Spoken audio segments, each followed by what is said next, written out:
right, so we got. Let's check this.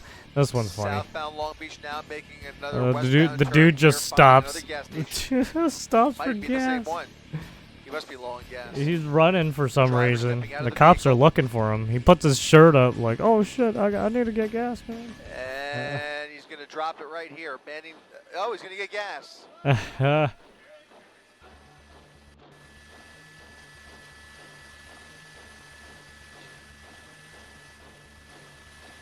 Let's fast forward it. This driver nervously getting gas after feeling some degree of relief here, although you can tell he's still very animated. Yeah, he's fucking nervous as fuck right Clearly now. aware of the helicopters, but pretty unaware of the fact that he's pretty much on his own down there. There's really nobody pursuing him anymore. All of the law enforcement is pulled off. LAPD has abandoned this pursuit. California Highway Patrol has sent their helicopter off to other assignments. So it looks like he is really just, you know, he's got a little wad of cash there, maybe. I mean, he couldn't be acting any more suspicious. I'll tell you that. Yeah, I know, right? What a suspicious motherfucker. Oh. What is he doing? He's just like, oh, it's done, I gotta go. Oh, he just leaves it on the fucking floor. Wild scene here. What a madman. And continues on after a quick splash of gas. Now back on the run here, but there's nobody behind him as he continues to drive. Oh, did he just run that red? Back onto Long Beach Boulevard. There's CHP now, just about 1 block behind him, with lights and sirens blaring. Yeah, he just ran that like, what? Why did he do that? There he is. He's coming out the other side. That's not him. He is now underneath. He's out. Oh, he jumped out. He bailed under the freeway. Oh, he jumped out. The vehicle is rolling. Law enforcement pulling up here, spotting the lonely vehicle, the empty vehicle, and that suspect is on foot right behind him. You have to presume that he is now hiding underneath the 10 freeway. Yeah, he jumped out of the fucking... The pursuit is over, and now it becomes... He jumped out somewhere right here, man. The driver who pulled maybe the smartest move of his night underneath the 10 freeway, just dumping the vehicle where he was out of sight from law enforcement, out of sight from the helicopters, and gosh, if he walks away from this... I think he ran into like the bushes. Indeed. Well, now back on the run here, but there's nobody behind him as he continues to drop the... Let's see. With lights and continue, and now getting back onto Long Beach Boulevard. There's CHP now, just about 1 block behind him, with lights and sirens blaring, and he'll come out the other side of this overpass, or he could pull the classic move. There he is. He's coming out the other side. No, that's not him. He is now underneath. He's out. He's out. He pulled it. Yeah, so they fast forward it, but apparently he hid in this area, right, the blind spot of the helicopters, and then he went somewhere along this area somewhere. Under the freeway, and the vehicle is rolling. Smart guy. Law enforcement pulling up here, spotting the lonely vehicle, the empty vehicle. And Greg says he got away with it you too. have to presume What a that he is now story. hiding underneath the got chased by the cops, the vehicle just rolled into a light pole, and the pursuit is over, and now it becomes a manhunt. Man, fucking GTA, man, GTA. Who pulled? There's another GTA instance here. The smartest move of his night underneath the 10 freeway, just dumping the vehicle where he was out of sight from law enforcement, out of sight from the And then there's this one, right? This is the one I was talking about earlier, where the dude just fucking skateboards him. Yeah, the dude has a knife in his butt right there. He has a knife right there. He's like telling him to back off. Tell him to back off. Tell him to back off. Yeah, he's coming it. Boom! Fucking clapped. He dropped his knife down on the front, down there. Officer, he got a knife. He got a knife.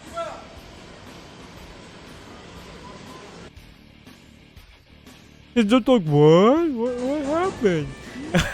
Yeah, you motherfucker.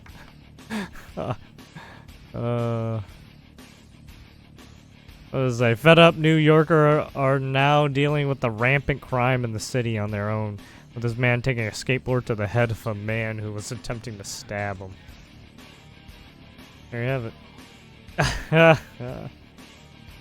That's a good one. Alright, anyways. And then here's call me bitch and shit. Sorry, this is we're kind of doing like a rapid fire here. But this is unfortunately this is Raja, Rampage's Jackson's son, who apparently just assaulted someone Motherfuckers playing with me, bro. And you can Real see shit. he's, it doesn't seem like he's in the bit me. right mental state. Tired of everybody fucking playing with me and shit.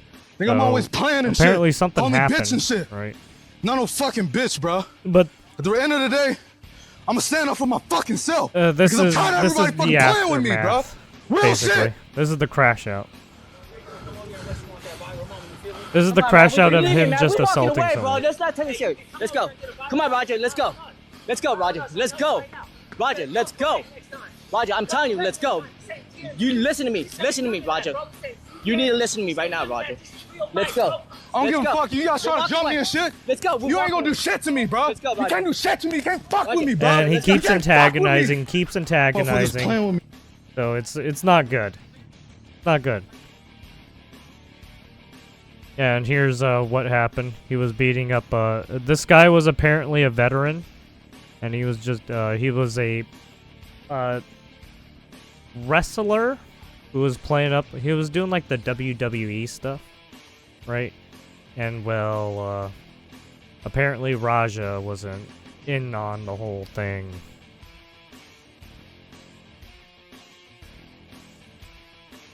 But yeah, it doesn't look good. He basically assaulted someone, like criminal offense, and it could go civil or criminal, depending on what the family of the dude wants to do. I don't know.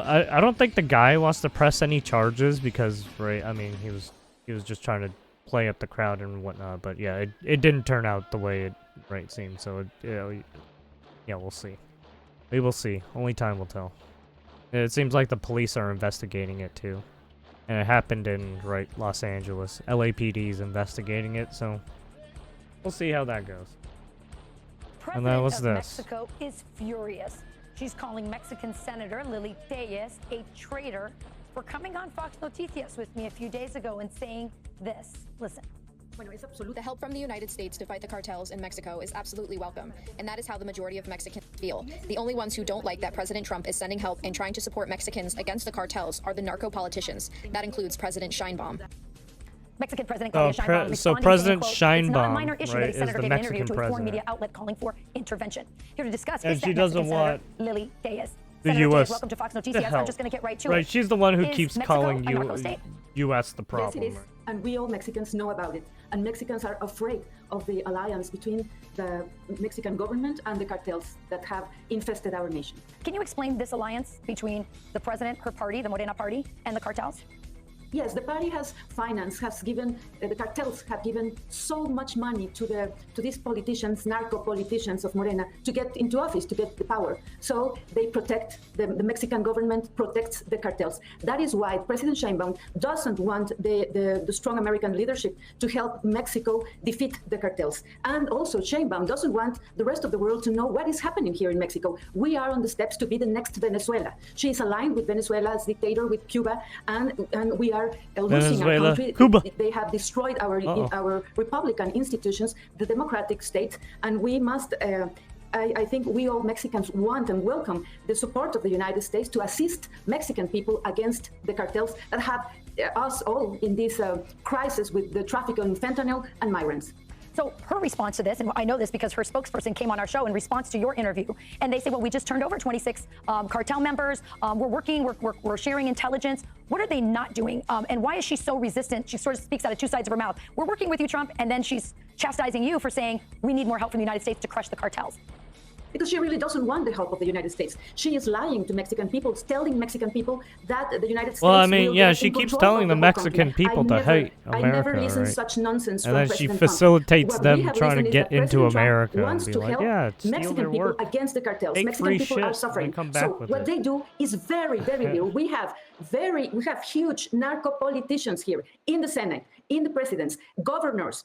Mexico is a very dangerous place. Well, that brings me to my next question, because you are speaking very bluntly, very clearly about Mexico being a narco state and the alliance and the connections she to just the says it president of straight up. Mexico. I wonder Are why. you afraid for your life?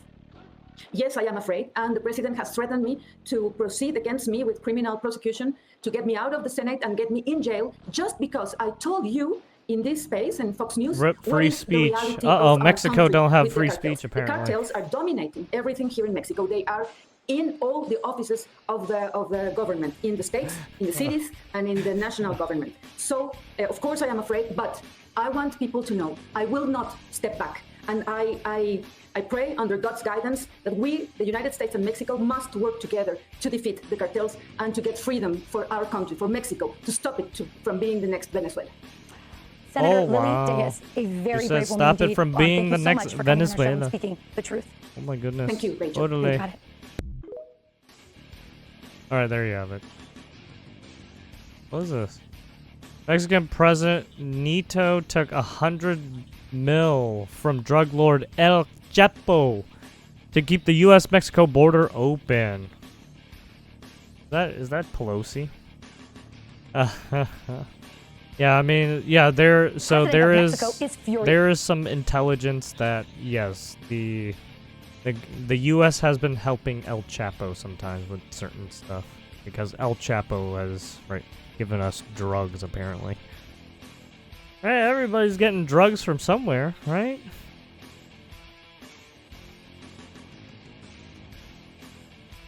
Los Dragos. What's this? Hi, I'm Kaylee Weichbrot. I'm a mom Hi. of 2 in Fairfax County. This is my oldest.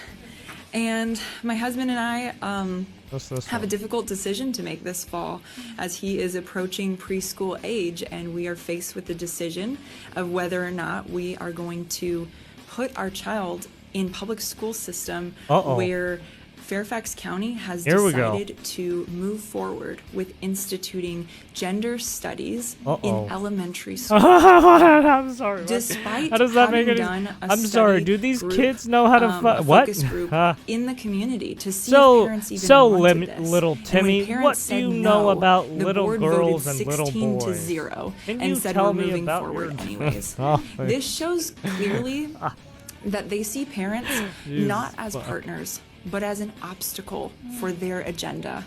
And I have a really hard time looking at him and going, Little Samantha, tell I'm just gonna me, give what do you you over know to about people who women's? do not want to partner with me and how you're going to be raised. Stop. This is not School good. and education is a huge part of a child's life. And early childhood is supposed to be filled with exploration and creativity and fun, not Gender debating study. issues Yeah, that are for yeah. adults Gender to studies to handle. kids who don't even These know the kinds of concept topics of should whatever be fucking introduced gender studies. sensitively and by parents who are raising their children with their values, not with an ideology passed down from the top. There you have it. Gender studies to your kids. Oh, here's another one.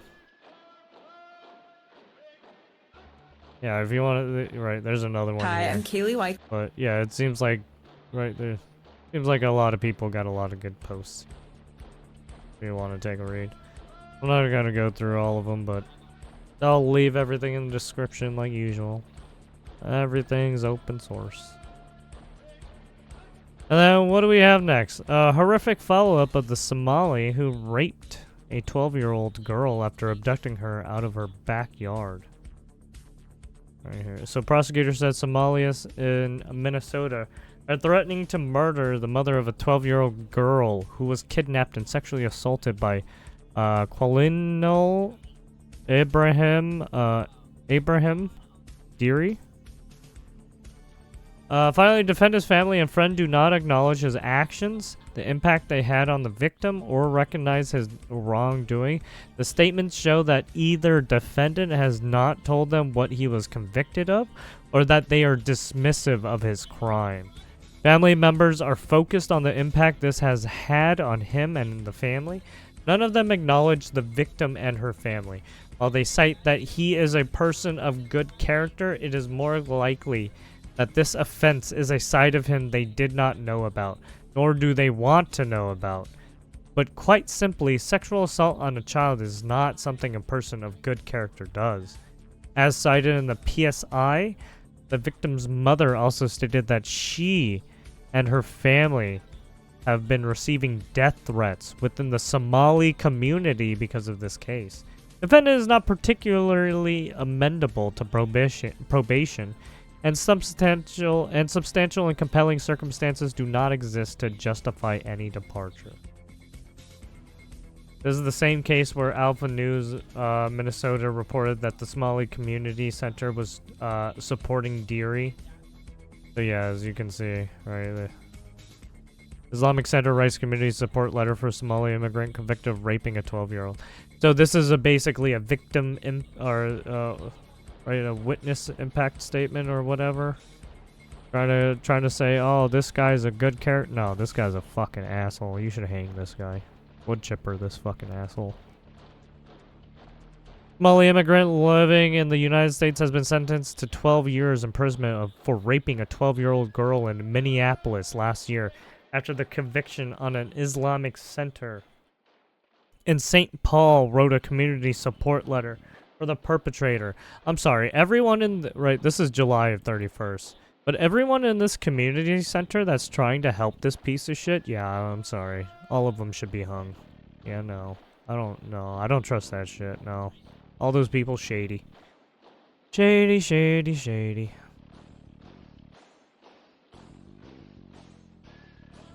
But yeah, I don't want to read this, but I will leave it in the description as usual. Because he's already, to me, he's already a fucking asshole. Yeah, right, yeah, it's just... yeah, basically. Yeah. Don't trust that shit. Do not trust that shit. But anyways, there you go. That is it. That is gonna do it for this segment.